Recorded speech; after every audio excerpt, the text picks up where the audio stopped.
Kita hidup di era di mana informasi mengalir deras ke genggaman kita. Setiap detik jutaan berita, gambar, dan video tersebar di seluruh dunia.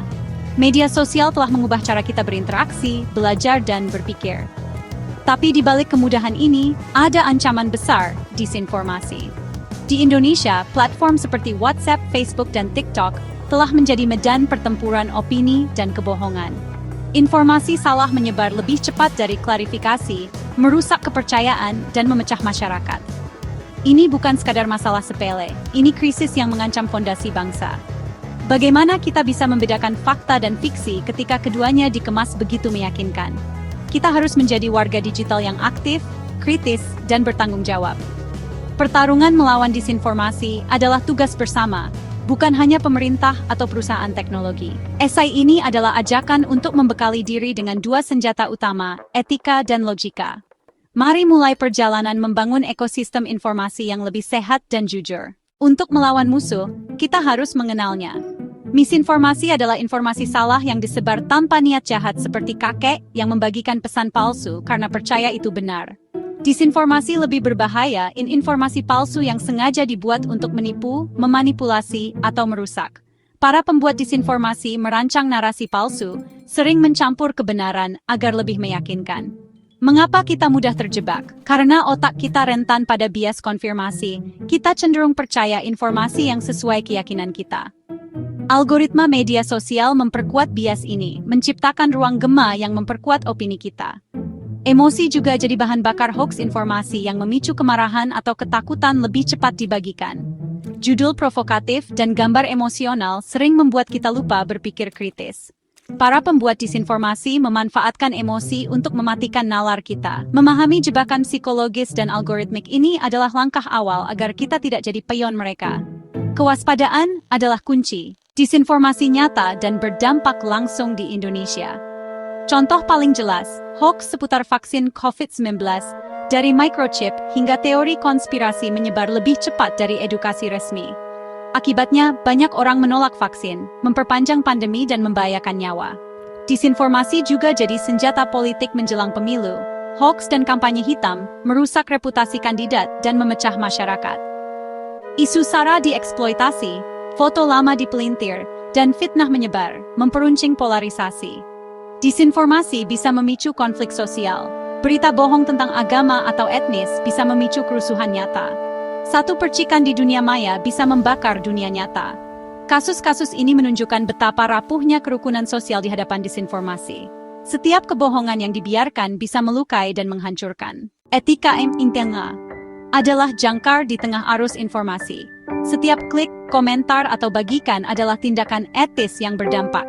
Tanggung jawab utama, pastikan kebenaran sebelum menyebarkan. Figur publik memikul beban lebih besar, satu unggahan mereka bisa berdampak luas. Prinsip utama, jangan merugikan. Jika informasi berpotensi menyakiti atau memecah belah, jangan sebarkan. Kebebasan berbicara bukan alasan untuk menyebar fitnah. Komitmen pada kebenaran berarti berani mengakui kesalahan dan mengoreksi hoaks, bahkan di lingkaran terdekat. Menjadi individu etis di dunia maya adalah pernyataan sikap kita memilih jadi bagian dari solusi. Etika adalah kompas moral. Logika adalah perisai intelektual. Berpikir kritis berarti skeptis, bukan sinis. Selalu bertanya, dari mana informasi ini? Apa buktinya? Prinsip beban pembuktian yang membuat klaim harus membuktikan, bukan kita yang langsung percaya. Kenali sesat pikir seperti ad hominem, menyerang pribadi bukan argumen. False dichotomy, seolah hanya ada dua pilihan, dan correlation versus causation, mengira dua hal berkaitan sebab akibat. Mempelajari sesat pikir membuat kita kebal manipulasi. Fokus pada substansi, bukan retorika emosional. Latihan berpikir kritis adalah investasi jangka panjang untuk kesehatan mental dan intelektual. Dengan logika, kita jadi warga digital yang tangguh. Jangan mudah terombang-ambing narasi yang tampak meyakinkan tapi kosong. Kritis adalah kunci bertahan di era digital. Setelah etika dan logika, langkah berikutnya, biasakan verifikasi. Jadilah penjaga gerbang informasi bagi lingkungan kita. Periksa kredibilitas sumber, apakah media resmi atau situs abal-abal. Jangan hanya baca judul, cek isi dan penulisnya. Lakukan cek silang di beberapa media terpercaya. Gunakan mesin pencari dan layanan cek fakta seperti Mavindo atau Cek Fakta. 2 menit verifikasi bisa mencegah ribuan orang termakan hoax. Jangan langsung teruskan pesan meragukan di grup WhatsApp. Menjadi penjaga gerbang informasi adalah wujud tanggung jawab digital. Teknologi adalah arena sekaligus senjata dalam perang melawan disinformasi. AI digunakan untuk moderasi konten dan verifikasi fakta, memindai jutaan unggahan dalam detik. Blockchain bisa menciptakan jejak digital terverifikasi. Crowdsourced fact-checking memberdayakan komunitas. Namun, AI tidak sempurna, bisa salah menandai atau gagal mendeteksi hoax canggih. Ada tantangan sensor, kebebasan berekspresi, dan perlombaan antara deteksi dan pembuatan deepfake. Blockchain masih mahal dan rumit. Teknologi hanyalah alat, efektivitasnya tergantung manusia yang menggunakannya. Solusi teknologi harus diiringi etika dan pengawasan. Kolaborasi manusia dan teknologi adalah kunci. Disinformasi adalah racun yang menggerogoti bangsa. Di politik, hoax merusak demokrasi, menggeser debat dari program ke fitnah dan sara. Kepercayaan publik pada institusi menurun, masyarakat jadi apatis atau terpolarisasi. Kohesi sosial terancam, berita bohong soal agama atau etnis bisa memicu konflik nyata. Luka sosial akibat provokasi digital bisa bertahan lama. Dampak ekonomi hoax bisa menghancurkan bisnis, menurunkan kepercayaan investor dan menghambat pertumbuhan. Disinformasi kesehatan membahayakan nyawa, menyesatkan pengobatan, dan menimbulkan kecemasan. Hidup di tengah kebohongan menyebabkan stres dan kelelahan informasi.